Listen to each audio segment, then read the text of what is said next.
Hello అండి. ఈరోజు అక్క చెల్లెమ్మలకి, అన్నదమ్ములకి అందరికీ కూడా మనస్ఫూర్తిగా రాఖీ పౌర్ణమి శుభాకాంక్షలు అండి. మీ అందరూ కూడా రక్షాబంధన్ చాలా అంటే చాలా బాగా జరుపుకోవాలని నేనైతే మనస్ఫూర్తిగా అయితే కోరుకుంటున్నాను.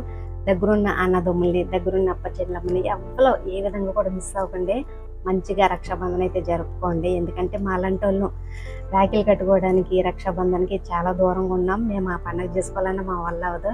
నా లైఫ్లో నాకంటూ ఇష్టమైందంటూ ఉందంటే ఈ రక్షాబంధన్ అండి. ఎందుకంటే పుట్టింటి వారిని ఎక్కువ కలుపుతుంది అనమాట. ఎంత శత్రుత్వమైన, ఎంత కోపమిచ్చుకున్నా ఈ రోజైతే వెళ్ళిపోయి రాఖీలు కట్టేసుకుంటే కలిసిపోతాయండి బంధాలు. అలాగే అన్నదమ్ములు ఎవరైనా మాట్లాడుకుని ఉంటే అప్ప చెల్లమ్మలతో ప్రతి ఒక్కరు కూడా ఈ రోజైతే రాఖీలు కట్టుకుని బంధుత్వాన్ని అయితే కలుపుకోండి.